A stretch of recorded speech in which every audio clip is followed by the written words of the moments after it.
스승님, 오늘 이상한 일을 당했습니다. 제자가 굳은 얼굴로 정약용 앞에 앉았다. 마을 어른이 제 솜씨를 칭찬하면서 그래봤자 자네 현만하겠나 하고 웃더니 그냥 가 버렸습니다. 칭찬인지 무시인지 몰라서 아무 말도 못했는데 지금도 그 말이 귓속에서 맴돌고 있습니다. 정약용이 천천히 고개를 끄덕였다. 그 자가 칼을 쥐고 있었느니라. 제자가 눈을 들었다. 칼이라 하셨습니까? 정약용이 말을 이었다. 웃음으로 감싼 칼이라. 맨손으로 들어오면 막을 수 있으나 웃음으로 들어오면 막을 틈이 없지. 그러나 그 칼의 정체를 한번 알아보고 나면 단 한마디로 칼집에 되돌려 보낼 수 있느니라. 그 한마디를 익혀라. 혹시 이런 경험 있으셨습니까? 누군가 웃으면서 말을 한마디 던졌는데 칭찬인지 무시인지 그 자리에서 판단이 서질 않아서 그냥 웃고 넘겼다가 집에 돌아오는 버스 안에서 그 말 한마디가 자꾸 머릿속을 맴도는 그런 경험 말입니다. 걱정인 척 들어왔는데 왜인지 기분이 가라앉고 칭찬처럼 들렸는데 왜인지 뒤통수가 얼lap합니다. 그때 뭐라고 했어야 했는데 하고 혼자 되뇌다가 어느새 밤이 깊어집니다. 그건 여러분이 소심해서가 아닙니다. 무시하는 말에는 무시하는 티가 처음부터 잘 나지 않기 때문입니다. 걱정으로 포장되어 들어오거나 칭찬처럼 들리거나 그냥 별거 아닌 한마디인 척 툭 떨어지는데 그러니 맞받아칠 타이밍조차 잡기가 어려운 거지요. 싸우자고 덤벼드는 사람 앞에서는 누구나 각을 세울 수 있습니다. 하지만 웃으면서 들어오는 말 앞에서는 나도 모르게 허리가 굽혀지고 그 말을 삼키고 나서야 내가 거기서 아무 말도 못했나 하고 후회하게 됩니다. 그런데 그 패턴을 한 번만 알고 나면 달라집니다.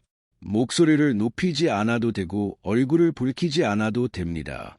웃으면서 들어오는 말의 정체를 딱 알아채는 순간 단 한마디로 상대가 더 이상 나를 건드리지 못하게 하는 길이 열립니다. 오늘은 바로 그 한마디가 무엇인지 정약용의 지혜와 함께 풀어보겠습니다.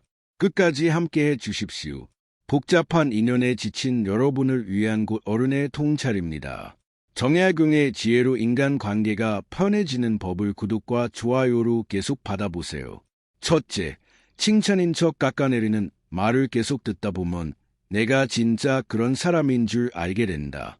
63세서 선생님은 성당 꽃꽂이 모임에 나간 지 2년이 됐습니다.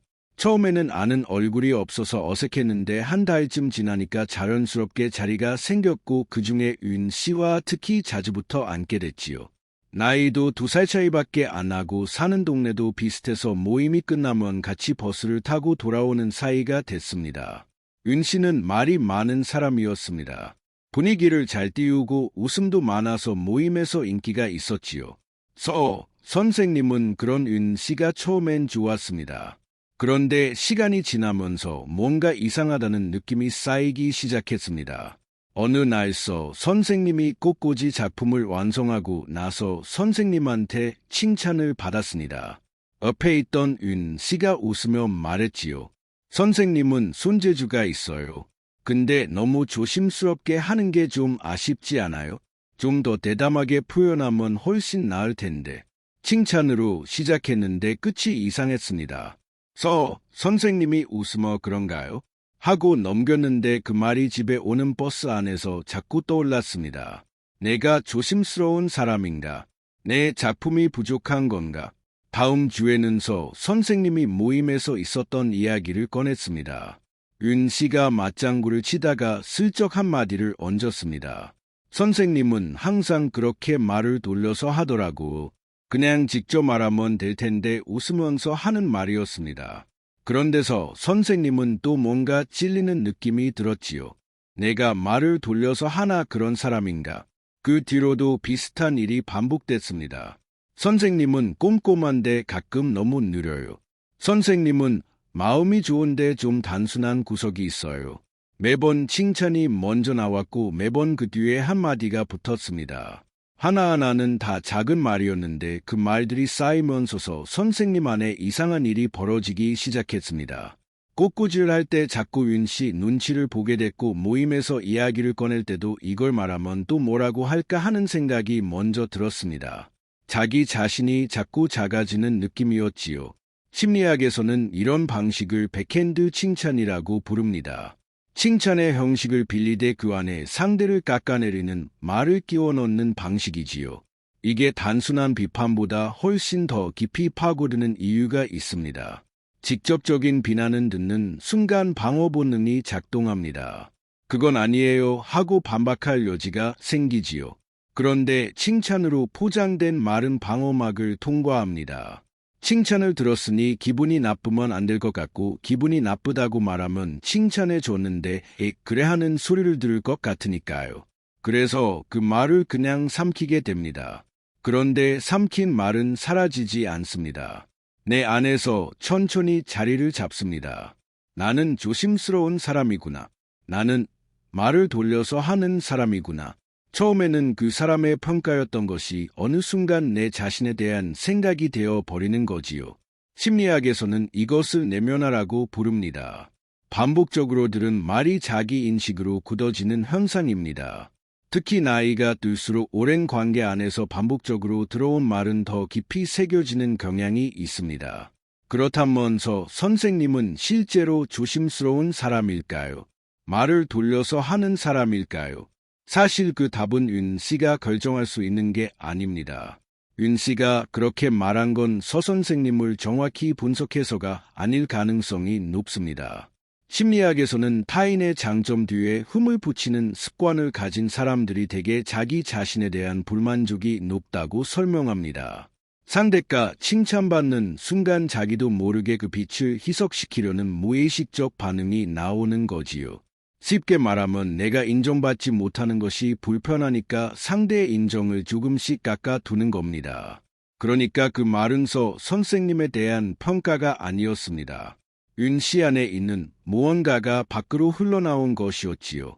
이런 말을 들었을 때 반박하거나 설명하려고 하면 오히려 역효과가 납니다.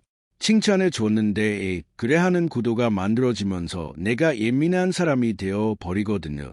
가장 효과적인 방법은 의외로 단순합니다. 그 말을 상대에게 그대로 돌려주는 겁니다. 윤 씨가 선생님은 좀 조심스럽게 하는 게 아쉬워 하고 말했을 때 이렇게 말했다면 어땠을까요? 아, 윤 씨 눈에는 그렇게 보였군요. 부정하는 것도 아니고 동의하는 것도 아닙니다. 그냥 당신의 생각이 당신 것이라는 걸 확인해 주는 말이지요. 이 말 앞에서 상대는 멈칫합니다. 반응을 기대했는데 반응이 없으니까요. 상처받거나 변명하는 모습을 보고 싶었는데 아무 일도 일어나지 않습니다. 그리고 묘하게 자기 말이 어땠는지를 스스로 돌아보게 됩니다. 정약용은 말했습니다. 남의 말에 흔들리는 자는 자기 중심이 없는 자이고 자기 중심이 없는 자는 남의 말로 자신을 채우려 한다. 그대의 됨됨이는 그대만이 안다. 남의 입에서 나온 말이 그대를 규정하게 두지 말라. 그 말을 상대에게 돌려주는 순간 그 말은 더 이상 내 안으로 들어오지 못합니다. 아, 윤 씨 눈에는 그렇게 보였군요. 이 한마디가 나를 지키는 첫 번째 울타리가 됩니다.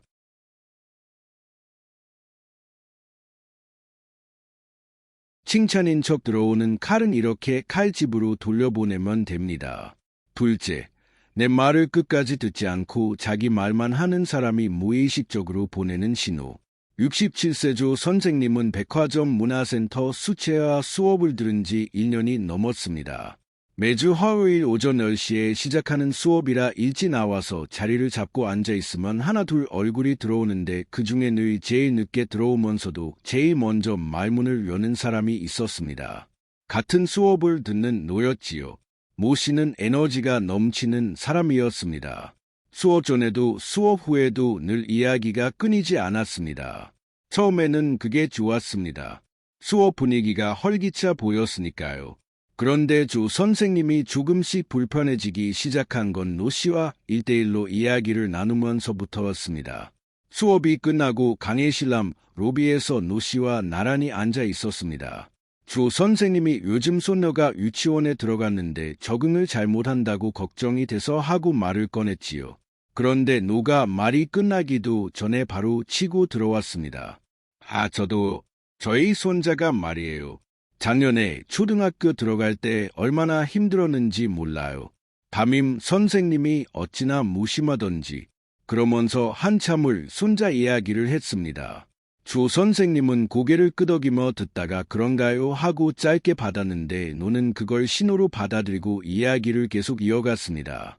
그날 로비에서 두 사람이 나눈 이야기의 흐름을 따라가 보면 조 선생님이 말을 꺼낸 건 딱 2번이었습니다. 2번 다 문장이 끝나기 전에 노가 자기 이야기로 넘어갔지요. 수업을 마치고 버스를 기다리는 정류장에서 조 선생님은 묘한 피로감을 느꼈습니다. 1시간을 함께 있었는데 내 이야기는 한마디도 못한 것 같은 느낌이었습니다. 다음 주에도 비슷한 일이 반복됐습니다.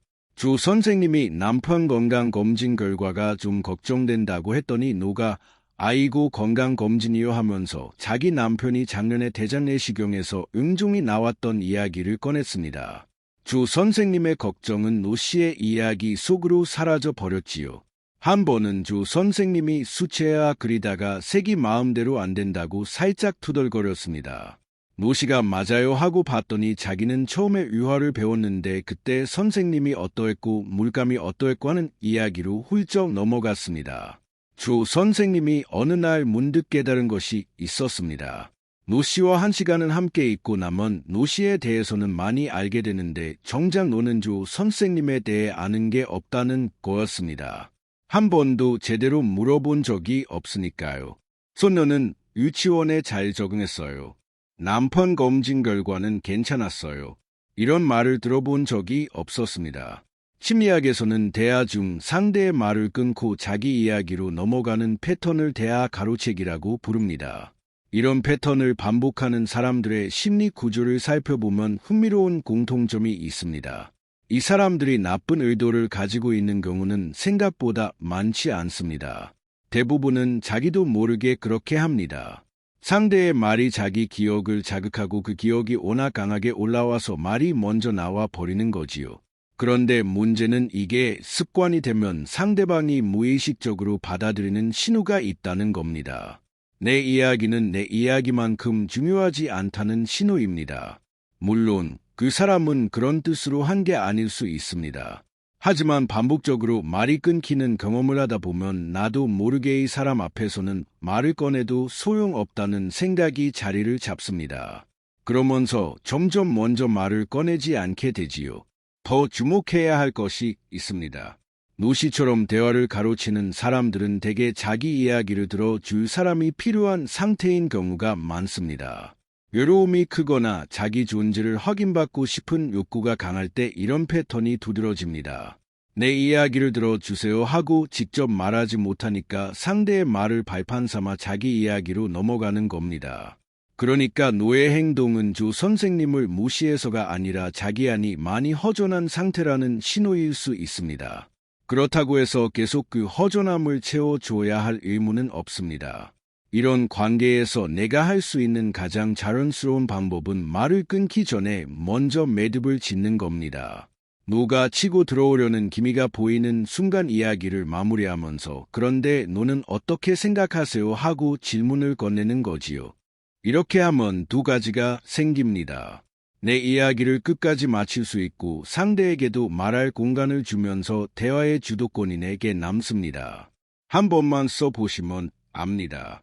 상대가 치고 들어오기 전에 내가 먼저 매듭을 짓는 것만으로도 대화의 흐름이 달라집니다. 정약용은 말했습니다. 말을 많이 하는 자가 강한 것이 아니라 말을 잘 듣는 자가 강한 것이다. 상대의 말 속에 그 사람의 마음이 담겨 있으니 듣지 않는 자는 결국 사람을 잃는다 했지요. 말을 끊는 사람 앞에서 말문이 막혀버린 날들이 있으셨을 겁니다. 그건 여러분의 이야기가 시시해서가 아닙니다. 상대가 들을 준비가 안 된 상태였을 뿐입니다. 여러분의 이야기는 충분히 들릴 자격이 있습니다. 셋째, 자리를 피해 내 얘기를 하고 다니는 사람의 심리 구조. 64세 민 선생님은 아파트 단지 안에 있는 작은 공원에서 매일 아침 걷기 운동을 합니다. 같은 시간대에 나오는 얼굴들이 있다 보니 자연스럽게 인사를 나누는 사이가 생겼는데 그중에 같은 동 2층에 사는 하씨가 있었습니다. 하씨는 부침성이 좋고 동네 소식을 누구보다 빨리 아는 사람이었지요. 처음에는 그게 재미있었습니다. 같이 걸으면서 이 집 저 집 이야기를 들으면 동네 사정을 알게 되는 느낌이었으니까요. 그런데 어느 날부터 민 선생님은 이상한 낌새를 채기 시작했습니다. 공원에서 마주치는 다른 이웃들이 민 선생님을 볼 때 미묘하게 시선이 달라지는 느낌이 들었습니다. 어느 날은 같은 동에 사는 이 씨가 민 선생님한테 다가오더니 조심스럽게 물었습니다. 선생님, 혹시 요즘 아드님이랑 사이가 좀 안 좋으세요? 민 선생님은 깜짝 놀랐습니다. 그런 이야기를 한 적이 없었거든요. 아니에요. 에요? 하고 물었더니 이 씨가 머뭇거리다가 말했습니다. 하 씨가 그러던데요. 선생님이 아들 때문에 많이 힘들다고 민 선생님은 그 자리에서 할 말을 잃었습니다. 언제 그런 말을 했나 기억을 더듬어 봤습니다. 한 달 전쯤 걸으면서 요즘 아들이 바빠서 연락이 뜸하다고 가볍게 말한 적이 있었습니다. 그 한마디가 아들과 사이가 안 좋다는 이야기로 바뀌어 돌아다니고 있었던 겁니다. 더 놀라운 건 그 덤이었습니다. 며칠 뒤 하씨를 공원에서 마주쳤는데 하씨가 아무렇지도 않게 웃으며 다가왔습니다. 민 선생님, 오늘도 일찍 나오셨네요. 이 사람이 내 이야기를 돌리고 다닌다는 걸 알고 있는 건지 모르는 건지 전혀 표가 나지 않았습니다. 민 선생님은 어떻게 말을 꺼내야 할지 몰라서 그냥 웃고 넘겼는데 산책을 마치고 엘리베이터를 기다리면서도 그 일이 머릿속에서 떠나질 않았습니다. 내가 한 말이 어떻게 변해서 어디까지 퍼져 있는지 알 수가 없었습니다. 그리고 그보다 더 불편한 것은 하씨 앞에서 아무 말도 못했다는 사실이었지요. 심리학에서는 타인의 이야기를 부풀리거나 변형해서 전달하는 행동의 뿌리를 관계 안에서의 영향력 욕구로 설명합니다. 남들이 모르는 이야기를 먼저 알고 전달하는 사람은 그 순간 정보의 중심에 서게 됩니다. 사람들이 자기한테 몰려들고 자기 말에 귀를 기울이는 경험을 하게 되지요. 이 경험이 주는 만족감이 크다 보니 이야기를 조금씩 부풀리거나 각색하는 방향으로 흘러가게 됩니다. 평범한 이야기는 반응이 약하니까 자극적으로 만드는 겁니다. 씨가 연락이 뜸하다는 말을 사이가 안 좋다는 말로 바꾼 것도 그 연장선상에 있습니다. 연락이 뜸하다는 건 그냥 흘려들 수 있지만 사이가 안 좋다는 건 사람들의 길을 세우게 만드니까요. 여기서 중요한 것이 하나 있습니다. 이런 사람들은 대부분 자기가 이야기를 변형하고 있다는 사실을 심각하게 인식하지 못합니다. 본인 입장에서는 그냥 들은 이야기를 전하는 것뿐이고 조금 과장된 부분은 자기도 모르게 끼어든 것이죠. 그래서 따져도 어머, 제가 잘못 전달했나 봐요. 하고 가볍게 넘어가는 겁니다. 아기가 없으니 사과도 가볍고 그러니 다음에도 똑같은 일이 반복됩니다. 그렇다면 이런 상황에서 어떻게 해야 할까요? 따지고 드는 것은 효과가 없습니다. 카씨한테 내 이야기를 돌리고 다녀요 하고 말하면 어머 그게 아니고 제가 걱정이 돼서 한 말인데 하고 들려 선의로 포장해 버립니다. 그 순간 따진 내가 옹졸한 사람이 되는 구도가 만들어지지요. 가장 효과적인 방법은 두 가지입니다. 첫째는 하씨에게 건네는 말의 내용을 바꾸는 겁니다. 돌아다녀도 괜찮은 이야기만 하는 거지요. 아들 연락이 뜸하다 대신 요즘 날씨가 좋아서 기분이 좋다는 식으로.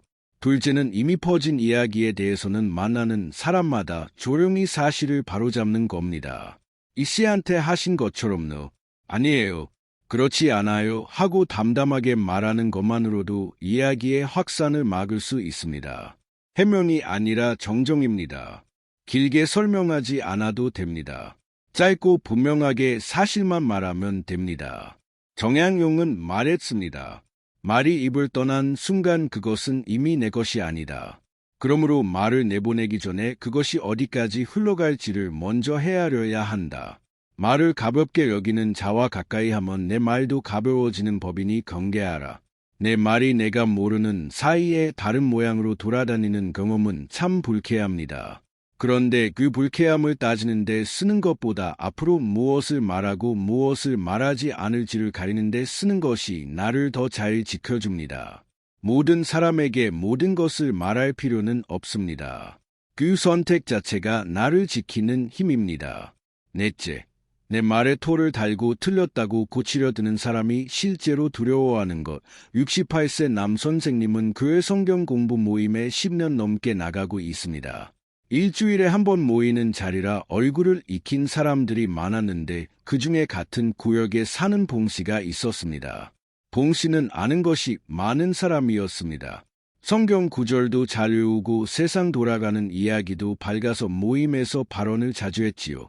문제는 봉씨가 남선님이 말을 꺼낼 때마다 꼭 한마디를 얻는다는 거였습니다. 어느 날 모임에서 남선님이 요즘 뉴스를 보면 세상이 각박해진 것 같아서 마음이 무겁다고 했습니다. 봉씨가 바로 받았지요. 그건 좀 다르게 봐야 해요. 요즘 세상이 오히려 예전보다 나아진 부분도 많거든요. 선생님이 뉴스를 너무 많이 보시는 것 아닌가요? 틀린 말은 아니었습니다.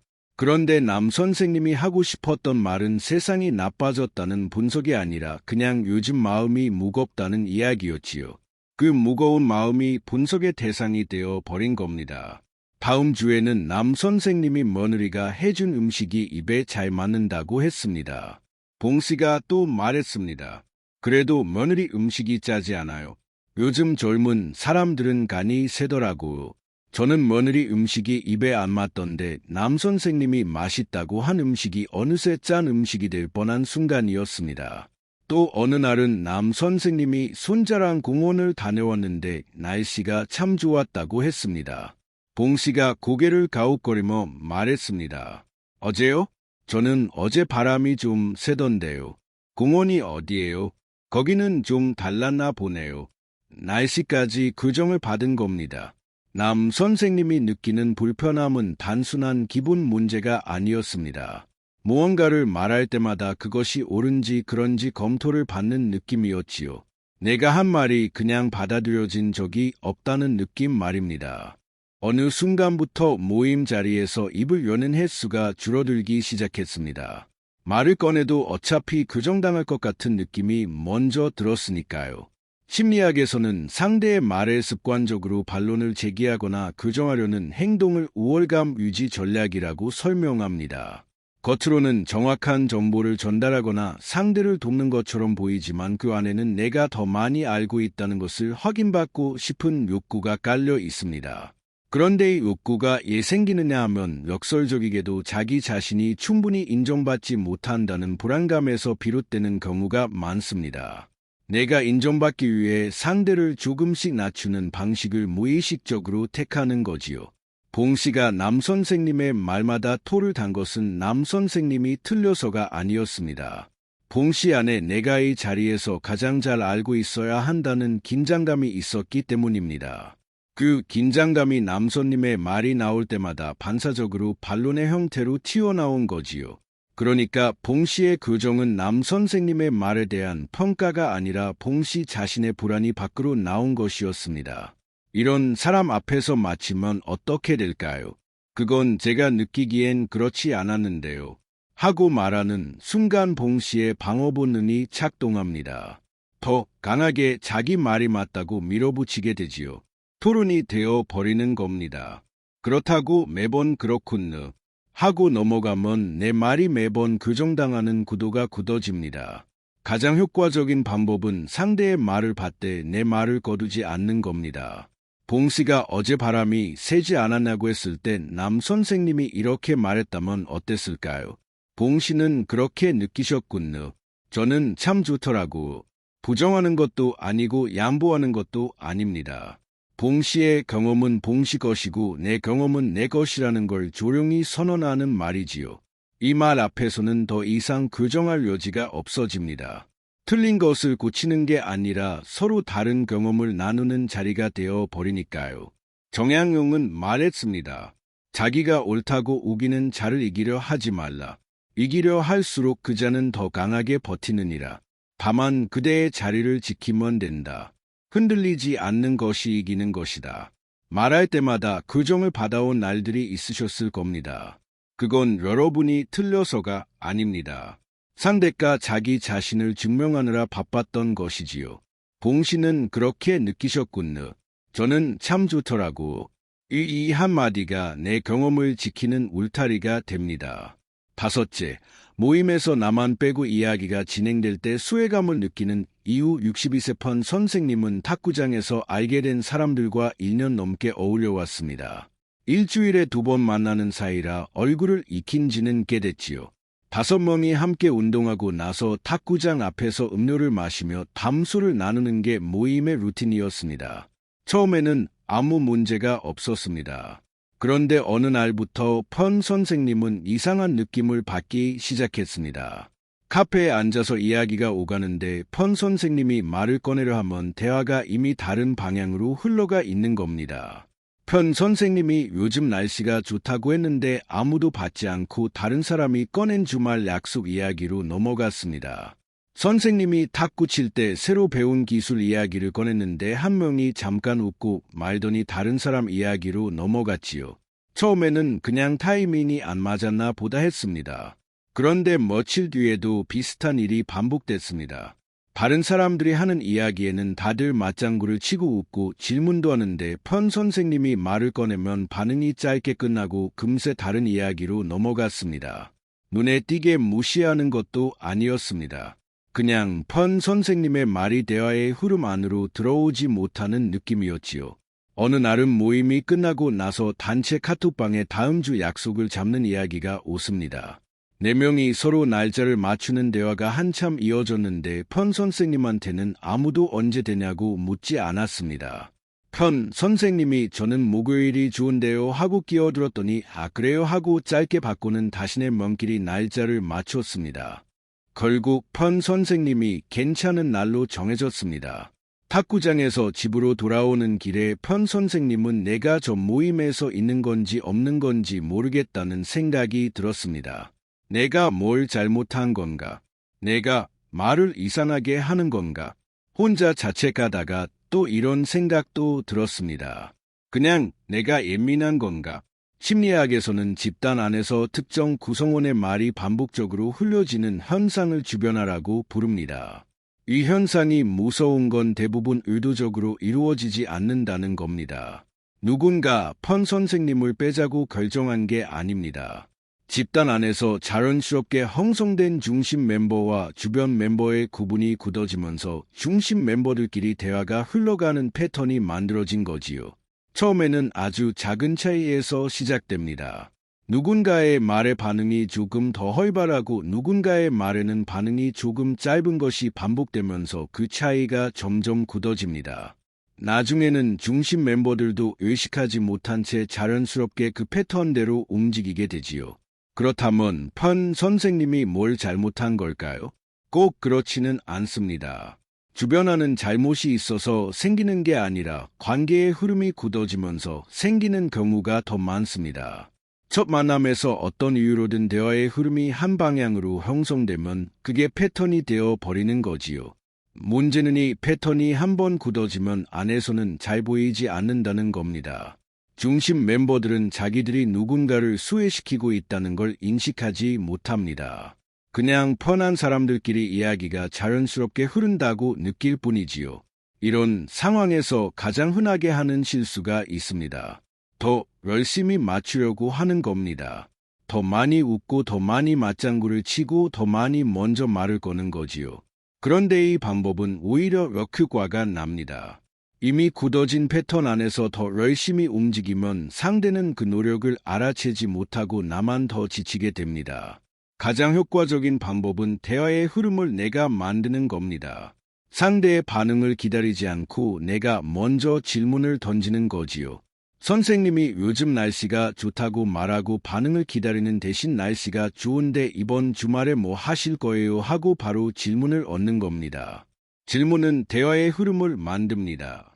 내 말에 반응하지 않으려 해도 질문 앞에서는 대답을 하게 되어 있으니까요. 이것만으로도 대화 안에서 내 자리가 달라지기 시작합니다. 정약용은 말했습니다. 무리 안에서 자리를 잃었다 느끼거든 먼저 손을 내밀어라. 손을 내미는 자가 대화의 중심이 되는 법이니 기다리는 자는 늘 가장자리에 머문다 했지요. 모임에서 내 말이 공중에 떠 있다가 사라지는 느낌을 받으신 분들이 계실 겁니다. 그건 여러분이 재미없는 사람이라서가 아닙니다. 패턴이 굳어진 것뿐입니다. 그 패턴은 바꿀 수 있습니다. 질문 하나가 그 시작이 됩니다. 상처는 늘 예상치 못한 곳에서 왔습니다. 그리고 그 순간마다 아무 말도 못하고 돌아서야 했던 날들이 있었지요. 그런데 신기한 일이 있습니다. 거창한 변화가 아니어도 됩니다. 말 한마디, 표정 하나, 반응 하나가 달라지는 것만으로도 상대가 먼저 달라지기 시작하는 순간이 옵니다. 그게 어떻게 가능한지 지금부터 함께 보시죠.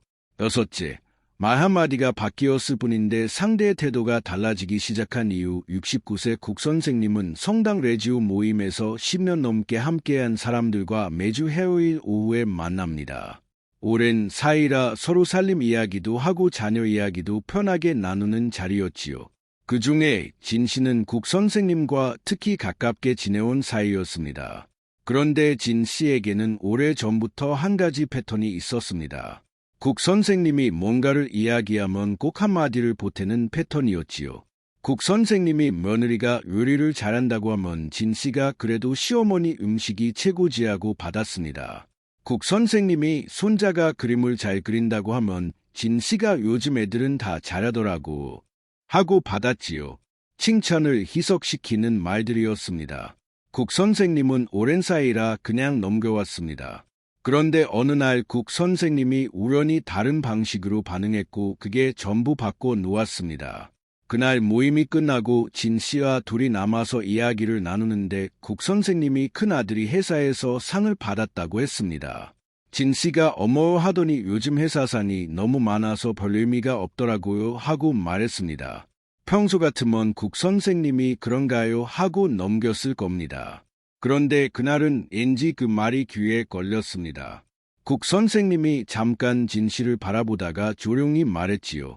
진 씨, 저는 아들이 정말 대견하거든요. 짧은 말이었습니다. 따지는 것도 아니고 화내는 것도 아니었지요. 그냥 내 마음을 있는 그대로 말한 것이었습니다. 진 씨가 잠깐 멈칫했습니다. 아, 그렇군요 하고 말을 맺었지요. 그날 대화는 거기서 자연스럽게 다른 주제로 넘어갔습니다. 그런데 그 뒤로 진 씨가 달라졌습니다. 국 선생님이 뭔가를 이야기할 때 예전처럼 바로 한마디를 얹지 않았습니다. 한 박자 기다리는 느낌이 생겼지요. 국 선생님은 처음에 우연이라고 생각했습니다. 그런데 한 달이 지나도 그 변화가 유지됐습니다. 이런 일이 벌어진 걸까요? 심리학에서는 이것을 자기 노출의 힘으로 설명합니다. 상대의 말에 반박하거나 방어하는 대신 내 감정을 있는 그대로 꺼내 놓는 방식이지요.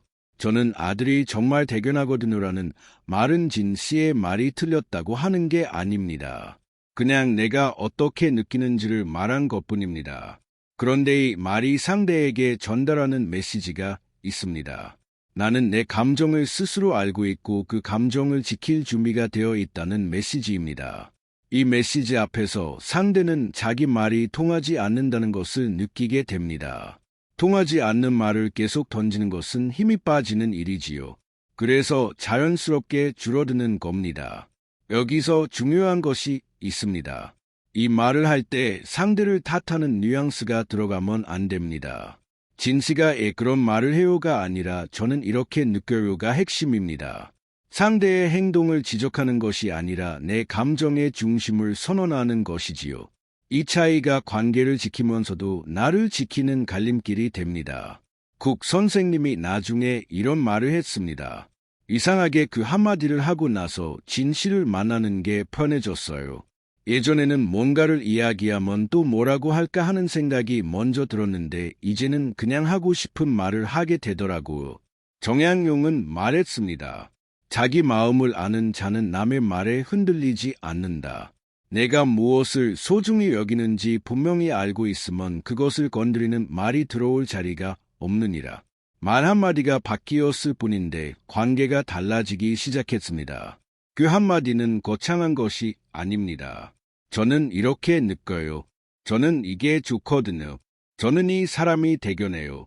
내 마음을 내가 먼저 말하는 것, 그것이 시작입니다.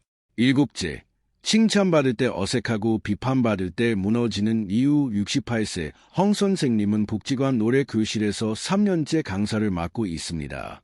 노래를 특별히 잘하는 것도 아니고 전문 교육을 받은 것도 아니었지만 회원들이 먼저 부탁해서 맡게 된 자리였지요. 처음엔 부담스러웠지만 회원들이 좋아하는 것 같아서 계속해 왔습니다. 그런데 어느 날 수업이 끝나고 회원 한 명이 황 선생님, 노래 정말 좋아요. 목소리가 따뜻해서 들으면 마음이 편해진다고 했습니다. 황 선생님은 순간 뭐라고 해야 할지 몰랐습니다.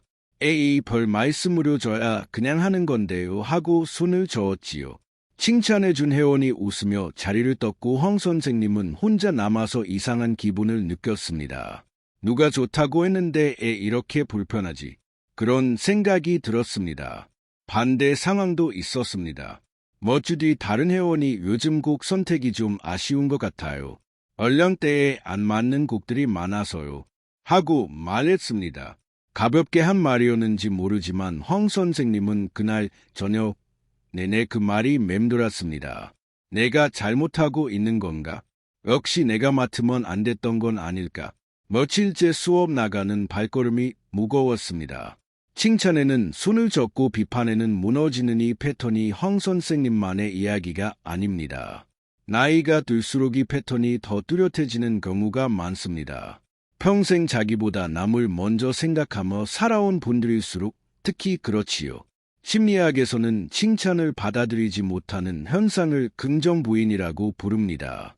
좋은 말을 들었을 때 그것이 사실일 리 없다는 생각이 먼저 작동하는 겁니다. 오랫동안 자기 자신을 낮춰온 사람일수록 칭찬이 현실감 없이 들립니다. 어색하고 민망한 것은 예의 때문이 아니라 그 말을 받아들일 자기 자리가 없기 때문입니다. 스탠드 대학 연구에 따르면 자기 효능감이 낮을수록 긍정적 피드백보다 부정적 피드백에 훨씬 강하게 반응한다고 합니다. 칭찬은 흘려보내고 비판은 깊이 새기는 구조가 내면에 자리 잡혀 있는 겁니다. 나이가 들수록 이 구조는 더 단단하게 굳어지는 경향이 있습니다. 오랜 세월 반복된 패턴이니까요. 문제는 이 구조가 관계에 영향을 미친다는 점입니다. 칭찬을 받을 때마다 손을 젓고 부정하면 칭찬한 사람은 다음부터 좋은 말을 꺼내기가 어색해집니다. 진심으로 한 말인데 매번 부정당하는 느낌이 드니까요. 반대로 가벼운 지적 한마디에 며칠씩 무너지면 상대는 앞으로 솔직한 말을 하기가 어려워집니다. 결국 칭찬도 비판도 제대로 주고받지 못하는 관계가 됩니다. 황 선생님이 달라진 건 복지관 원장 선생님과 나눈 짧은 대화 덕분이었습니다. 원장 선생님이 황 선생님 요즘 고민 있어 보여요 하고 물었고 황 선생님은 솔직하게 털어놓았습니다. 칭찬받으면 어색하고 비판받으면 너무 흔들린다고 원장 선생님이 조용히 말했습니다. 황 선생님 그거 아세요? 칭찬이든 비판이든 다 상대의 생각일 뿐이에요. 그 사람 눈에 그렇게 보인 거지 황 선생님이 그런 사람인 건 아니거든요. 황 선생님 자신이 황 선생님을 제일 잘 알잖아요. 그 말이 황 선생님 마음에 오래 남았습니다. 칭찬도 비판도 결국 상대의 시선일 뿐이라는 것, 그 시선이 전부가 아니라는 것, 그 뒤로 황 선생님은 칭찬을 들으면 감사합니다. 그 말이 힘이 되네요. 하고 받아들이기 시작했습니다. 비판을 들으면 한번 생각해 볼게요 하고 일단 받아도 돼 며칠씩 끌어안고 있지는 않으려 했습니다. 처음엔 어색했지만 조금씩 달라지기 시작했습니다. 수업 나가는 발걸음도 전보다 가벼워졌지요. 정학용의 가르침을 빌려 말하자면 이렇습니다. 남의 말은 바람과 같으니 그 방향만 살피고 온몸으로 맞서지는 마라. 바람이 어디서 부는지 알면 그것으로 충분하다. 중심을 잡는 사람은 바람이 불어도 뿌리가 흔들리지 않는 법이다. 칭찬이 어색하고 비판이 무너뜨린다면 그것은 성격의 문제가 아닙니다. 오랫동안 자기 자리를 내어주며 살아온 결과입니다. 이제는 칭찬을 들으면 그냥 고맙습니다. 한마디로 받아두고 비판을 들으면 한번 생각해 볼게요. 하고 내려놓아도 됩니다. 상대의 말이 전부가 아니라는 것을 아는 것, 그것이 자기 중심을 잡는 시작입니다. 여덟째, 무시당한 자리에서 품격 있게 나를 지키는 사람은 이렇게 다르다. 68세나 선생님은 평생 남 앞에서 목소리를 높인 적이 없는 사람입니다. 싸움이 싫었고 분위기 망치는 게 싫었고 무엇보다 나서는 게 체질에 맞지 않았습니다. 그렇게 살아온 세월이 60년이 넘었지요. 그 성격 덕분에 주변에 적이 없었습니다. 누구한테나 편안한 사람이었고 모임에서도 늘 분위기를 부드럽게 만드는 역할을 했습니다. 그런데 어느 순간부터 이상한 일이 생기기 시작했습니다. 나 선생님이 말을 하면 사람들이 잘 듣지 않았습니다. 끝까지 듣지 않고 중간에 다른 사람이 끼어들었고 나 선생님이 꺼낸 이야기는 흐지부지 묻었습니다. 분위기를 망치기 싫어서 다시 꺼내지 못했지요. 결정적인 날이 있었습니다. 수영장에서 알게 된 사람들과 가끔 점심을 먹는 모임이었는데 그날도 5명이 모였습니다.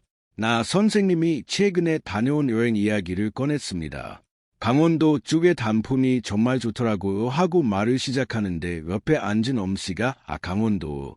저번에 저도 갔는데 하고 바로 받아서 자기 이야기를 시작했습니다. 나 선생님 말은 거기서 끊겼습니다. 다들 엄씨 이야기를 들었고 나 선생님은 웃으며 듣는 쪽이 됐습니다. 집에 돌아오는 차 안에서 나 선생님은 이상하게 울컥했습니다. 화가 난 것도 아니고 슬픈 것도 아닌데 눈물이 날 것 같았습니다. 내가 왜 이러지 싶었지요. 한참을 생각하다가 깨달았습니다. 나는 오늘 하고 싶은 말을 한마디도 못했구나. 아니, 오늘만이 아니었습니다. 언제부터인지 모르게 모임에서 나 선생님의 말은 늘 그렇게 묻혀왔습니다. 그리고 나 선생님은 그때마다 그냥 웃으며 넘겼습니다. 분위기 때문에, 관계 때문에, 체질 때문에 그날 밤 나 선생님은 오래 잠을 못 이루었습니다. 억울하다는 생각이 들었습니다. 내가 뭘 잘못한 것도 아닌데 내 말은 늘 이렇게 되는 걸까? 그러면서 동시에 이런 생각도 들었습니다. 나는 지금껏 한 번도 내 말을 끝까지 마친 적이 없었구나. 누군가 끊으면 그냥 내줬고 묻히면 다시 꺼내지 않았습니다. 상대가 무시한 게 아니라 내가 먼저 내 말을 내준 거였습니다. 심리학에서는 이것을 자기 침묵이라고 부릅니다. 갈등을 피하려는 마음이 반복되다 보면 자신도 모르게 말하기 전에 먼저 포기하는 패턴이 생긴다는 겁니다. 처음엔 상황 때문에 참지만 나중엔 습관이 되어 말을 꺼내기도 전에 어차피 안 되길지 않은 생각이 먼저 드는 거지요.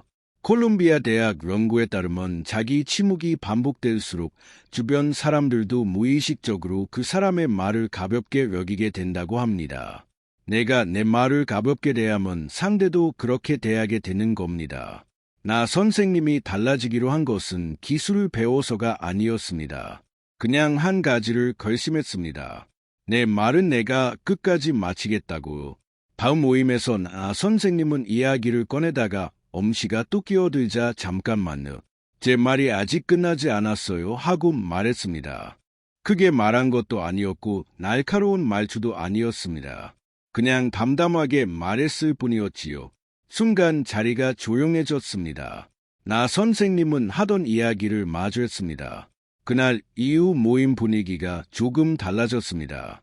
아무도 대놓고 뭔가를 바꾼 것은 아닌데 나 선생님이 말을 시작하면 사람들이 끝까지 듣기 시작했습니다. 나 선생님도 달라졌습니다. 모임에서 돌아오는 길이 더 이상 그렇게 허탈하지 않았습니다. 정약용의 가르침을 빌려 말하자면 이렇습니다. 품격은 큰 소리에 있지 않다. 자기 말을 끝까지 마칠 줄 아는 사람이 결국 가장 단단한 자리에 서게 된다. 흔들리지 않는 것은 힘이 세서가 아니라 자기 자리를 알기 때문이다. 무시당한 자리에서 화를 내는 것은 쉽습니다. 그냥 참고 웃어 넘기는 것도 익숙합니다. 그런데 그 둘 사이 어딘가에 세 번째 길이 있습니다. 담담하게 내 말을 끝까지 마치는 것, 싸우지 않으면서도 내 자리를 내주지 않는 것. 나 선생님이 그날 밤오래 잠을 못 이루며 깨달은 것이 바로 그것이었습니다. 정약용은 유배지에서 이런 말을 남겼습니다. 사람은 관계 속에서 상처받고 관계 속에서 다시 일어선다고.